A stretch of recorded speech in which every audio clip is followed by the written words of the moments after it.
الحمدللہ وحدہ والصلاة والسلام علی من لا نبی بعدہ اما بعد فاعوذ باللہ من الشیطان الرجیم بسم اللہ الرحمن الرحیم یا اہل الکتاب لم تحاجون فی ابراہیم وما انزلت التوراۃ والانجیل الا من بعدہ افلا تعقلون صدق اللہ العظیم وصدق رسولہ الکریم رب اشرح لی صدری ویسر لی امری واحلل عقدۃ من لسانی یفقہوا قولی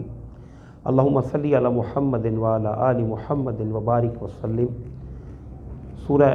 آل عمران کی آیت نمبر 63 تک پڑھنا تھا اور آیت نمبر 64 سے ہمیں شروع کرنا تھا۔ میں نے جو آیت پڑھی ہے وہ آیت نمبر 65 ہے۔ آیت نمبر 64 سے انشاءاللہ لذیذ ہم پڑھتے ہیں۔ یہ جو تقریر ہے یہ غزوہ بدر کے بعد اور غزوہ احد سے پہلے نازل ہوئی ہے۔ یہ وہ موقع ہے کہ جس میں مسلمانوں کا مورال بلند تھا اور اس کے اندر پھر اللہ سبحانہ و تعالیٰ نے مسلمانوں کو دعوت دینے کی طرف توجہ جو ہے وہ دلائی ہے، اور اس کی ایک بنیادی وجہ جس میں سب سے آگے جناب ابراہیم علیہ السلام کو رکھا گیا ہے، کیونکہ جناب ابراہیم کی شخصیت وہ ہے کہ جن کے اوپر جا کر سب کا کنسنسس جو ہے وہ ہو سکتا ہے۔ لہذا یہی بات ہم نے دیکھی تھی کہ یہود کے ضمن میں بھی دوسرے پارے کے پہلے پارے کے بالکل آخر میں جا کے پورے 2 رکوع ہیں کہ جس میں ابراہیم علیہ السلام کا عقیدہ، ان کے نظریات کو اللہ تعالیٰ نے بیان فرمایا، اور حضور صلی اللہ علیہ وآلہ وسلم کی ان کے ساتھ جو مماثلت ہے اس کو واضح کیا۔ اور یہاں پر بھی اللہ سبحانہ و تعالیٰ نے دوبارہ ابراہیم علیہ السلام کی پیروی کی دعوت دی، اور ظاہر ہے کہ ان کی پیروی اصلاً رسول اللہ صلی اللہ علیہ وآلہ وسلم اسی کی دعوت پیش کر رہے تھے۔ قل یا اہل الکتاب، اے نبی فرمائیے اے اہل کتاب، تعالوا الی کلمۃ سواء بیننا وبینکم، آؤ اس بات کی طرف جو یکساں ہے ہمارے اور تمہارے درمیان۔ ڈاکٹر ذاکر نائک صاحب بہت بڑا نام ہے، وہ کہتے ہیں کہ یہ دعوت کے ضمن میں غیر مسلموں کے ساتھ دعوت کے ضمن میں یہ آیت چابی کی حیثیت رکھتی ہے۔ اس سے ایک بات یہ پتہ چلتی ہے کہ اختلافی نوٹ کو بنیاد نہیں بنانا چاہیے، بلکہ اشتراکی نوٹ جو ہے اس کو بنیاد بنانا چاہیے۔ اگر آغاز ہی میں آپ اختلافی بات کو لے کر بیٹھ جائیں گے تو وہ اختلاف بڑھتا بڑھتا بالکل دور لے جائے گا، جبکہ جہاں پر اختلاف نہ ہو اگر اس کو بنیاد بنایا جائے تو رفتہ رفتہ اختلاف بھی جو ہے وہ ختم ہو جاتے ہیں۔ تو یہاں پر فرمایا اللہ نعبد الا اللہ، یہ وہ یونیورسل ٹروتھ ہے جو ہر آسمانی کتاب کا ماننے والا جانتا ہے۔ لہذا فرمایا کہ ہم بندگی نہ کریں مگر اللہ کی، ولا نشرک بہ شیئا، اور شریک نہ کریں اس کے ساتھ کسی چیز کو بھی، ولا یتخذ بعضنا بعضا اربابا من دون اللہ، اور نہ بنا لے ہم میں سے کوئی کسی کو رب اللہ کے سوا، یعنی اللہ کے سوا کسی اور کو رب بنانا۔ اس طرح کا مضمون آگے جا کر غالباً سورہ المائدہ کے اندر بھی آ جائے گا کہ جس میں اللہ سبحانہ و تعالیٰ نے ارشاد فرمایا ہے کہ انہوں نے اپنے علماء کو اور رہبان جو ہیں ان کو خدا بنا لیا۔ تو حضرت عدی بن حاتم رضی اللہ تعالیٰ عنہ نے حضور سے کہا کہ ہم نے تو کبھی ایسے نہیں کیا۔ تو حضور نے کہا کہ حلت و حرمت جو ہے، جب تم نے علماء ہی کے اوپر گویا رکھ دیا کہ جس چیز کو وہ چاہے حلال کریں حرام کریں، تو تم نے پوری اجازت انہیں دے دی، تو یہ بھی خدا ماننا ہی ہے۔ آج اسی سطح پر آج دنیا کے اندر پولیٹیکل ورکرز جو ہیں، یعنی تو ہماری ڈیموکریسی ہے، اس میں ایک قدغن ہے، یہ اسلامی جمہوریت ہے۔ میں اس جمہوریت کی بات کر رہا ہوں جو مادر پدر آزاد جمہوریت ہے، اور جمہوریت کا جب تذکرہ کیا جائے تو اس میں اصل تعریف اس کی وہی ہے جو ویسٹ کی جمہوریت ہے۔ تو اس ضمن میں تو یہی ہے کہ جو بھی عوامی نمائندگان ہوں انہیں حلال اور حرام کی تمیز کیے بغیر جس چاہے مرضی قاعدے اور ضابطے کو جائز کر لے، تو یہ بھی خدائی کا درجہ دینے والی بات ہے۔ اللہ تعالیٰ اس سے رحم کرے۔ میں نے پہلے کہا کہ ہمارے ہاں وہ تصور نہیں ہے، لیکن ویسٹ کے اندر تو یہی تصور جو ہے وہ موجود ہے۔ فَإِن تَوَلَّوْا فَقُولُوا اشْهَدُوا بِأَنَّا مُسْلِمُونَ، پھر اگر وہ رخ پھیر لیں تو کہہ دو گواہ رہنا ہم تو فرما بردار ہیں اللہ کے۔ یا اہل الکتاب، یہ جو کہا تھا کہ تعالوا الی کلمۃ، اب اس کی بات آ رہی ہے کہ اہل کتاب لم تحاجون فی ابراہیم، تم کیوں جھگڑتے ہو ابراہیم علیہ السلام کے بارے میں، وما انزلت التوراۃ والانجیل الا من بعدہ، اور نہیں نازل کی گئی تورات اور انجیل مگر ان کے بعد، یعنی تم اپنے کو عیسائی اور یہودی بنا کر بیٹھ گئے ہو، تو یہ تو جناب ابراہیم سے تم اپنے آپ کو منسوب کرتے ہو، یہ عنوانات تو تم نے بہت دیر بعد وضع کیے ہیں، اور تورات و انجیل بھی ان کے بعد ہی آئی ہے۔ افلا تعقلون، کیا تم سمجھتے نہیں ہو؟ ہا انتم ہؤلاء حاججتم فیما لکم بہ علم، دیکھو یہ تم لوگ ہو جنہوں نے جھگڑا کیا اس بات میں سے تمہیں جس کا علم تھا، فلم تحاجون فیما لیس لکم بہ علم، تو تم کیوں جھگڑتے ہو اس بات میں نہیں ہے تمہیں جس کا علم، واللہ یعلم وانتم لا تعلمون، اللہ جانتا ہے تم نہیں جانتے، ما کان ابراہیم، اور نہیں تھے جناب ابراہیم یہودیم ولا نصرانیہ، یہودی اور نہ ہی عیسائی، ولیکن کان حنیفا مسلما، لیکن وہ تھے یکسو اور فرما بردار، یعنی وہ مسلم تھے، وما کان من المشرکین، اور وہ مشرک نہیں تھے، گویا ان کا عقیدہ وہی تھا کہ جس کی طرف حضور اس وقت دعوت دے رہے ہیں، تم ان کے ساتھ تو اپنے آپ کو منسوب کرتے ہو لیکن حضور کی مخالفت کر کے اپنے ہی عقیدے کی نفی کر رہے ہو۔ ان اول الناس بابراہیم للذین اتبعوہ، بے شک تمام لوگوں میں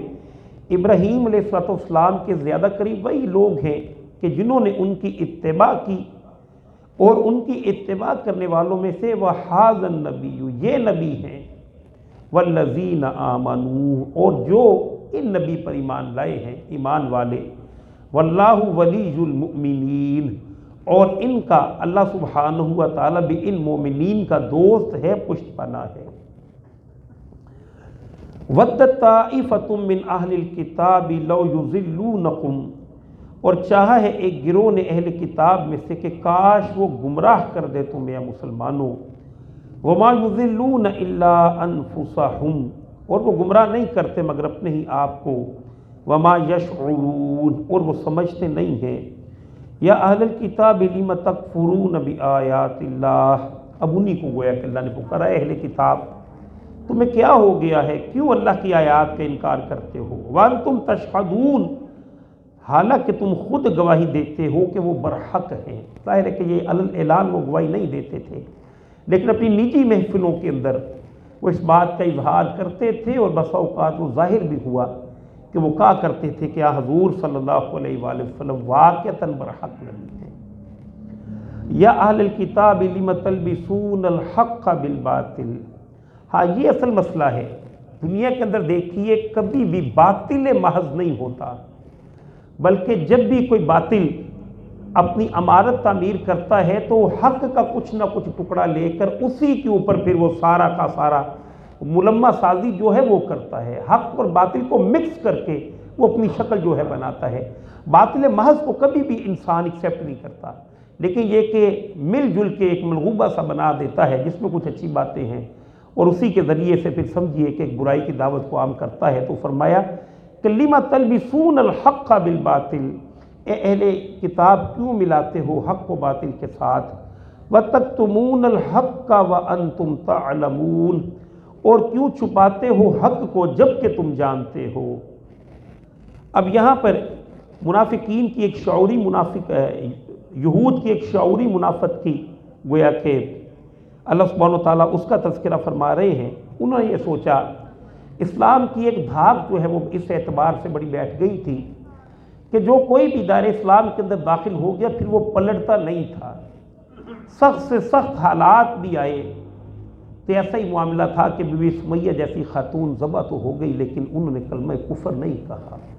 بلال حبشی جیسے شخص اگرچہ کہ پوری کمر ان کی چھل گئی اور بڑے سے بڑے مظالم جھیل گئے لیکن کفر کی طرف پھر نہیں گئے۔ ایسے موقع بھی آئے کہ باپ اور بیٹا آمنے سامنے آ گئے تو مومنین کے ہاتھ جو ہیں وہ نہیں کانپے۔ اس سے اسلام کی ایک دھاک جو ہے وہ بڑی مضبوطی سے بیٹھ گئی کہ کچھ تو ہے کہ جو بھی یہاں حضور صلی اللہ علیہ وآلہ وسلم کے سمجھیے کہ قدموں میں گرتا ہے پھر اٹھتا نہیں ہے۔ تو اس کے نتیجے میں پھر انہوں نے آگے بڑھ کر ایک چال یہ چلی کہ نبی کریم صلی اللہ علیہ وآلہ وسلم کے پاس جاؤ، ایمان لے کر آؤ۔ بعد میں رات کے ٹائم جا کر کہہ دو کہ ہم پورا دن ان کے پاس گزارا ہے، ہم صاحب علم ہیں، صاحب عقل ہیں، لیکن یہ کہ ہمیں تو ان کی باتوں کے اندر کوئی صداقت نظر نہیں آئی، تاکہ اس کے ذریعے سے لوگوں کو کنٹروورشل کریں اور جو جماعت کا حصہ بھی ہیں وہ بھی نکلیں، جماعت کے اندر پھوٹ پیدا کریں۔ یہ سازشی ذہن جو ہے، یہ یہود اس اعتبار سے بڑے ہی رچ ہیں، لہذا انہوں نے یہی کیا۔ وقال طائفۃ من اہل الکتاب، اور کہا ایک گروہ اہل کتاب میں سے، آمنوا بالذی انزل علی الذین آمنوا وجہ النہار، ایمان لاؤ اس کلام پر جو نازل کیا گیا ہے ان پر جو ایمان لائے دن کے شروع میں، وَاکْفُرُوا آخِرَہُ، اور انکار کر دو دن کے آخر میں، لعلہم یرجعون، شاید کہ وہ پھر جائیں ایمان سے۔ وَلَا تُؤْمِنُوا إِلَّا لِمَنْ تَبِعَ دِينَكُمْ، اور بات نہ ماننا مگر اس کی جو پیروی کرے تمہارے دین کی۔ کل اے نبی آپ فرمائیے، ان الہدی ھدی اللہ، بے شک اصل ہدایت تو وہی ہے کہ جو اللہ عطا کرے، یعنی دنیا کے اندر آپ کو پلان کر کے بس اوقات مومنین کو شکست دے بھی دیں، اس کا نتیجہ یہ نہیں ہے کہ آپ غالب آ گئے تو آپ ہدایت پر ہیں، بلکہ اصل ہدایت اس کی ہے جو اللہ کے راستے پہ ہے۔ اَن یؤتَ أَحَدٌ مِثْلَ مَا أُوتِیتُم، کہ دی جائے وہ ہدایت کسی اور کو جیسے تمہیں دی گئی تھی، یعنی نبوت تمہیں بھیج دی جاتی۔ او یحاجوکم عند ربکم، یا وہ جھگڑا کرے تم سے تمہارے رب کے پاس۔ قل ان الفضل بید اللہ، اے نبی آپ ارشاد فرمائیے کہ بے شک فضل اللہ ہی کے ہاتھ میں ہے، یؤتیہ من یشاء، وہ دیتا ہے اسے جسے چاہے، واللہ واسع علیم، اور اللہ بڑی ہی وسعت والا اور سب کچھ جاننے والا ہے۔ یختص برحمتہ من یشاء، وہ خاص کر لیتا ہے اپنی رحمت سے جسے چاہے، واللہ ذو الفضل العظیم، اور بے شک اللہ سبحانہ و تعالیٰ بہت بڑے فضل کا مالک ہے۔ وَمِنْ أَهْلِ الْكِتَابِ مَنْ إِن تَأْمَنْهُ بِقِنْطَارٍ يُعَدِّيهِ إِلَيْكَ، اب یہ بھی قرآن کریم کی حقانیت کا ثبوت ہے یہ آیت، کہ قرآن کریم نے صرف مخالفت نہیں کی، بلکہ اگر اہل کتاب میں جو کہ اصل مخالفین تھے اچھائی کی کوئی رمق تھی تو اس کا بھی اظہار کیا ہے۔ تو فرمایا اہل کتاب میں سے ایسے دیانتدار بھی موجود ہیں کہ اگر آپ امانت رکھائیں اس کے بعد ڈھیروں مال وہ لوٹا دیں گے، ان کے دلوں کے اندر کسی درجے کے اندر بھی لالچ پیدا نہیں ہوگا۔ وَمِنْهُمْ مَنْ إِن تَأْمَنْهُ بِدِينَارٍ لَا يُعَدِّيهِ إِلَيْكَ إِلَّا مَا دُمْتَ عَلَيْهِ قَائِمًا، اور ان میں ایسے لوگ بھی موجود ہیں کہ اگر آپ امانت رکھائیں اس کے پاس ایک دینار بھی تو وہ نہیں لٹائے گا اسے آپ کی طرف، مگر کہ جب تک آپ کھڑے رہیں ان پر۔ ذَلِكَ بِأَنَّهُمْ قَالُوا، اب یہ بھی جری کیوں ہوئے، جیسے میں نے کہا تھا کہ بعض نظریات ہیں کہ جو انسان گھڑتا ہے اور انہی کے تحت پھر انہی نظریات کی روشنی میں اپنا لائحہ عمل جو ہے وہ طے کرتا ہے۔ تو ایک تو نظریہ وہ تھا کہ لن تمسنا النار الا ایاما معدودہ، جس نے جری کیا۔ یہ دوسرا نظریہ جو یہود میں ہے، اب اس کا آ گیا لیس علینا فی الامیین سبیل، یہ اس لیے ہے کہ انہوں نے کہا کہ ہمارا نہیں ہے کوئی بھی معاملہ، ان پڑھوں کے معاملے میں ہمارے اوپر کوئی گرفت نہیں ہے۔ ان پڑھ وہ کہتے تھے ہر غیر یہودی کو، اور جو غیر یہودی ہے اسے وہ انسان سمجھتے ہی نہیں ہے، جینٹائل ہیں، گویم ہیں، لہٰذا ان کے نزدیک ان سے خدمت لینا، ان کا مال ہڑپ کرنا، ان کے ساتھ ظلم و زیادتی کرنا، یہ ان کے عین ایمان کا حصہ ہے۔ لہذا تالمود کے اندر یہ باتیں نقل ہیں، علماء نے لکھی ہیں اپنی تفاسیر کے اندر، کہ جس کے اندر یہ بات ہے کہ کوئی یہودی کسی یہودی کا مال نہ کھائے، لیکن غیر یہودی کا مال وہ کھا سکتا ہے۔ کوئی یہودی کسی یہودی کی عزت پر ہاتھ نہ ڈالے، لیکن غیر یہودی کی عزت پہ ہاتھ ڈال سکتا ہے۔ تو یہ ہے کہ وہ جری ہو جانا کہ جب دوسروں کو شرف انسانیت سے نیچے گرا دیا، وہ حیوان ہیں، تو حیوان کو اگر کوئی جوت لیتا ہے ٹانگے میں تو ظاہر ہے وہ ظلم تو نہیں ہے۔ تو اس نظریے کی روشنی میں یہ ظلم جو ہے آج بھی فلسطین کے اندر وہ کر رہے ہیں۔ وَيَقُولُونَ عَلَى اللَّهِ الْكَذِبَ وَهُمْ يَعْلَمُونَ، اصل معاملہ یہ ہے کہ وہ جانتے بوجھتے اللہ تعالیٰ پر جھوٹ بولتے ہیں۔ بَلَا مَنْ أَوْفَى بِعَهْدِهِ وَاتَّقَىٰ، کیوں نہیں جس نے پورا کیا اپنا عہد اور پرہیزگاری اختیار کی۔ فإن اللہ یحب المتقین، تو بے شک اللہ متقین کو، پرہیزگاروں کو پسند فرماتا ہے۔ ان الذین یشترون بعہد اللہ وایمانہم ثمنا، بے شک جو لوگ لیتے ہیں اللہ کے عہد اور اپنی قسموں کے عوض ثمنا قلیلا، تھوڑی سی قیمت، اولئک لا خلاق لہم فی الآخرہ، یہ وہ لوگ ہیں کہ جن کا آخرت کے اندر کوئی حصہ نہیں ہے۔ ولا یکلمہم اللہ، اللہ تعالیٰ ان سے کلام بھی نہیں کرے گا، ولا ینظر، اور رحمت کی نظر سے دیکھے گا بھی نہیں، ولا ینظر الیہم یوم القیامہ، قیامت کے دن، ولا یزکیہم، اور انہیں گناہوں سے پاک بھی نہیں کرے گا، وَلَهُمْ عَذَابٌ علیم، اور ان کے لیے دردناک عذاب ہے۔ وَإِنَّ مِنْهُمْ لَفَرِيقًا يَلْوُونَ أَلْسِنَتَهُمْ بِالْكِتَابِ، اور بے شک ان میں سے یقیناً ایک گروہ وہ بھی ہے جو موڑتے ہیں اپنی زبانوں کو کتاب پڑھتے ہوئے۔ یہ ان کا سمجھیے کہ ایک ایسا مسئلہ تھا، دو تین باتیں تو آ بھی گئی کہ رائنا کو رائنا کر دیا، سمینا و عطانا کو سمینا و عصینا کر دیا، پھر خطتن کو خنتتن کر دیا، تو زبان کو تھوڑا سا موڑ کے بالکل الفاظ کو بدل دیتے تھے۔ ایک معاملہ تو ان کا یہ ہے، وما ہوا من لتحسبوہ من الکتاب، تاکہ یعنی بے شک ان میں گروہ ایسا بھی ہے جو اپنی زبانوں کو موڑ کر کتاب کو پڑھتے ہیں، بات اپنی کرتے ہیں لیکن اس انداز سے کرتے ہیں گویا کتاب سے پڑھ رہے ہوں، حالانکہ وہ کتاب میں سے نہیں ہے، اور وہ کہتے ہیں وہ اللہ کی طرف سے ہے، وما ہوا من عند اللہ، حالانکہ وہ اللہ کی طرف سے نہیں ہے، وَيَقُولُونَ عَلَى اللَّهِ الْكَذِبَ وَهُمْ يَعْلَمُونَ، اور وہ بولتے ہیں اللہ پر جھوٹ جبکہ وہ جانتے ہیں۔ مَا قَانَ لِبَشَرٍ أَن يُؤْتِيَهُ اللَّهُ الْكِتَابَ وَالْحُكْمَ وَالنَّبُوَّةَ، اور نہیں ہے کسی انسان کے لائق کہ دے اسے اللہ کتاب اور حکمت اور نبوت، ثُمَّ يَقُولَ لِلنَّاسِ، پھر وہ لوگوں سے کہے كُونُوا عِبَادًا لِّي مِن دُونِ اللَّهِ، کہ تم بن جاؤ میرے بندے اللہ کو چھوڑ کر۔ اشارہ وہی حضرت عیسیٰ علیہ السلام کی طرف سے ہے کہ ایسا ممکن نہیں ہے کہ وہ اپنی طرف لوگوں کو جو ہے وہ بلانا شروع کر دیں، ہرگز نہیں، وَلَٰكِن كُونُوا رَبَّانِيِّينَ، بلکہ وہ کہتے ہیں کہ اللہ والے بن جاؤ، بِمَا كُنتُمْ تُعَلِّمُونَ الْكِتَابَ، جیسا کہ تم خود تعلیم دیتے ہو کتاب کی، وَبِمَا كُنتُمْ تَدْرُسُونَ، جیسا کہ تم خود بھی پڑھتے ہو، وَلَا يَأْمُرَكُمْ أَن تَتَّخِذُوا الْمَلَائِكَةَ وَالنَّبِيِّينَ أَرْبَابًا، اور نہ ہی حکم دے گا تمہیں کہ تم بنا لو فرشتوں اور نبیوں کو رب، أَيَأْمُرُكُمْ بِالْكُفْرِ، کیا وہ تمہیں کفر کا حکم دے گا،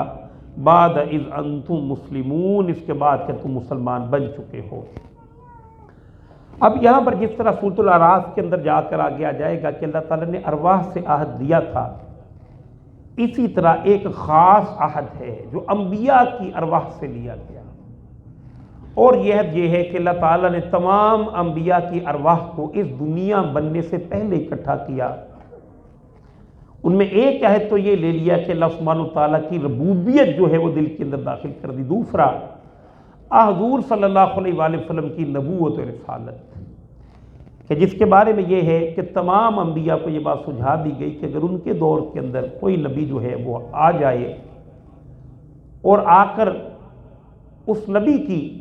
کتاب کی تصدیق بھی کرے تو پھر انہیں چاہیے کہ وہ اس نبی کی بات کو فوراً تسلیم کر لیں، اور بالآخر حضور صلی اللہ علیہ وآلہ وسلم تشریف لے آئیں تو جو بھی نبی ہوگا اس کی جگہ حضور صلی اللہ علیہ وآلہ وسلم کو یہ منصب جو ہے وہ مل جائے گا۔ حالانکہ یہ بات تو طے تھی کہ حضور صلی اللہ علیہ وآلہ وسلم نے بالکل آخر میں آنا ہے، لیکن تمام انبیاء کو آپ کا رتبہ سمجھانے کے لیے اللہ نے یہ بات بیان فرما دی کہ جب بھی اللہ کے نبی ان کی زندگیوں میں اگر تشریف لے آئیں تو فوراً ہی آپ صلی اللہ علیہ وآلہ وسلم پر ایمان بھی لائیں، آپ کی نفرت و حمایت بھی کریں۔ تو یہ اس عہد کا تذکرہ ہے۔ وَإِذَا أَخَذَ اللَّهُ مِيثَاقَ النَّبِيِّينَ، اور جب لیا اللہ نے انبیاء کا عہد، لَمَا آتَيْتُكُم مِّن كِتَابٍ وَحِكْمَةٍ، کہ جب میں دوں تمہیں کتاب بھی اور حکمت بھی، ثُمَّ جَاءَكُمْ رَسُولٌ مُصَدِّقٌ لِّمَا مَعَكُمْ، پھر تمہارے پاس آئیں رسول جو تصدیق کرنے والا ہو اس کی جو تمہارے پاس ہے، لَتُؤْمِنُنَّ بِهِ وَلَتَنصُرُنَّهُ، تو تم ضرور ایمان لانا اس پر اور ضرور ان کی مدد کرنا۔ قَالَ أَأَقْرَرْتُمْ، تو کہا کیا تم نے اقرار کیا، وَأَخَذْتُمْ عَلَى ذَلِكُمْ إِصْرِي، پوچھا اللہ نے کیا تم نے اقرار کیا، قبول کیے اس پر میرا عہد، قالوا اقررنا، عرض کیا انبیاء نے ہم نے اقرار کیا، قال فاشهدوا، فرمایا اللہ نے تو گواہ رہو، وانا معکم من الشاہدین، اور میں بھی تمہارے ساتھ گواہوں میں سے ہوں۔ تو آج کیا تھا کہ تمام انبیاء کی زندگیوں میں بھی اگر حضور تشریف لے آتے تو ان کی جگہ آپ کی نبوت ہوتی، تو اب ان نبیوں کے جو امتی ہیں ان کے فرض میں ہے یہ بات، ان کے پر لازم ہے کہ اب وہ حضور صلی اللہ علیہ وآلہ وسلم کی نبوت اور رسالت پر ایمان لے کر آئیں۔ فمن تولی بعد ذلک فاولئک هم الفاسقون، تو پھر جو کوئی اس عہد سے اس کے بعد پھر جائے تو ایسے ہی لوگ فاسق ہیں۔ افغیر دین اللہ یبغون ولہ اسلم من فی السماوات والارض طوعا وکرہا، تو کیا اللہ کے دین کے سوا وہ کچھ اور تلاش کرتے ہیں، حالانکہ اللہ ہی کی فرما برداری کر رہا ہے جو بھی آسمانوں میں ہے اور زمین میں ہے، چاہے خوشی سے یا مجبوری سے، وَإِلَيْهِ يُرْجَعُونَ، اور سب اسی کی طرف لوٹائے جائیں گے۔ قُلْ آمَنَّا بِاللَّهِ وَمَا أُنزِلَ إِلَيْنَا، اے نبی فرمائیے ہم ایمان لائے اللہ پر، اس کلام پر جو نازل کیا گیا ہے ہم پر، وَمَا أُنزِلَ عَلَىٰ إِبْرَاهِيمَ وَإِسْمَاعِيلَ وَإِسْحَاقَ وَيَعْقُوبَ وَالْأَسْبَاطِ، اور جو کچھ نازل کیا گیا ہے ابراہیم، اسماعیل، اسحاق، یعقوب اور ان کی اولاد پر علیہم السلام، وما اوتی موسیٰ وعیسیٰ النبیون من ربہم، اور جو دیا گیا موسیٰ، عیسیٰ اور تمام انبیاء کو ان کے رب کی طرف سے، لا نفرق بین احد منہم، اور ہم فرق نہیں کرتے کسی ایک کے درمیان بھی ان میں سے، ونحن لہ مسلمون، اور ہم اللہ ہی کے فرما بردار ہیں۔ وَمَن يَبْتَغِ غَيْرَ الْإِسْلَامِ دِينًا، تو جو کوئی چاہے اسلام کے سوا کوئی اور وے آف لائف لوگوں کے سامنے اللہ کے سامنے پیش کرے، اس پر زندگی گزارے، فَلَن يُقْبَلَ مِنْهُ، تو وہ زندگی گزارنے کا ڈھنگ اس سے تسلیم نہیں کیا جائے گا، بلکہ ایک ہی راستہ ہے جسے اللہ ایکسیپٹ کریں گے، اور وہ راستہ اسلام کا ہے۔ وَهُوَ فِي الْآخِرَةِ مِنَ الْخَاسِرِينَ، اور وہ آخرت میں خسارہ پانے والوں میں سے ہو جائے گا۔ کیف یہدی اللہ قوما کفروا بعد ایمانہم، کیسے ہدایت دے اللہ اس قوم کو جنہوں نے کفر کیا اپنے ایمان کے بعد، وشہدوا ان الرسول حق وجاءہم البینات، اور انہوں نے گواہی دی ہے کہ بے شک رسول حق پر ہیں اور آ چکی ہے ان کے پاس واضح نشانیاں، واللہ لا یہدی القوم الظالمین، اور اللہ ہدایت نہیں دیتا ظالم لوگوں کو۔ اولئک جزاؤہم، یہ وہ لوگ ہیں جن کا بدلہ ہے، ان علیہم لعنت اللہ والملائکۃ والناس اجمعین، کہ ان پر لعنت ہے اللہ کی اور فرشتوں کی اور تمام انسانوں کی، خالدین فیہا، ہمیشہ رہنے والے ہیں اسی لعنت میں، لا یخفف عنہم العذاب ولا هم ینظرون، تو ہلکا نہیں کیا جائے گا ان سے عذاب اور نہ ہی انہیں مہلت دی جائے گی، الا الذین تابوا من بعد ذلک واصلحوا، سوائے ان کے کہ جنہوں نے توبہ کی اس کے بعد اور اپنی اصلاح بھی کر لی، فإن اللہ غفور الرحیم، تو بے شک اللہ تعالیٰ بخشنے والے مہربان ہیں۔ ان الذین کفروا بعد ایمانہم ثم ازدادوا کفرا، بے شک وہ لوگ جنہوں نے کفر کیا ایمان کے بعد پھر بڑھتے ہی چلے گئے اپنے کفر میں۔ اب ان بد نصیبوں کا تذکرہ ہے کہ جنہیں ایمان نصیب تو ہوا لیکن بہرحال اس پر کاربند نہیں رہ سکے، پھر کفر میں گئے اور اسی میں بڑھتے چلے گئے۔ لن تقبل توبتہم، تو اللہ ہرگز ان کی توبہ کو قبول نہیں کرے گا، یعنی اسی پہ اگر ان کا انجام ہو گیا۔ وَأُولَئِكَ هُمُ الضَّالُّونَ، اور وہی لوگ گمراہ ہیں۔ ان الذین کفروا وماتوا وهم کفار، اور بے شک جن لوگوں نے کفر کیا اور مر گئے اس حال میں کہ وہ کافر ہی تھے، فَلَن يُقْبَلَ مِنْ أَحَدِهِمْ مِلْءُ الْأَرْضِ ذَهَبًا وَلَوِ افْتَدَىٰ بِهِ، تو ہرگز قبول نہیں کیا جائے گا ان میں سے کسی سے زمین بھر سونا، چاہے وہ فدیہ میں دیں اس سے۔ اولئک لہم عذاب علیم، یعنی جو کفر پر اڑے رہے اسی پہ مر گئے تو ان کا کوئی بھی چارہ نہیں ہے نکلنے کا جہنم سے۔ وَلَوِ افْتَدَىٰ بِهِ، خواہ وہ فدیہ میں دیں اسے، اولئک لہم العذاب علیم، یہ وہ ہیں جن کے لیے دردناک عذاب ہے۔ وما لہم من ناصرین، اور نہیں ہوگا ان کے لیے کوئی بھی مددگار۔ ہمارا تیسرا پارہ مکمل ہوا، اسی پہ اپنے سیشن کو مکمل کر رہے ہیں۔ اب انشاءاللہ لذیذ 4 تراویحیں پڑھیں گے۔ وآخر دعوانا الحمدللہ رب العالمین۔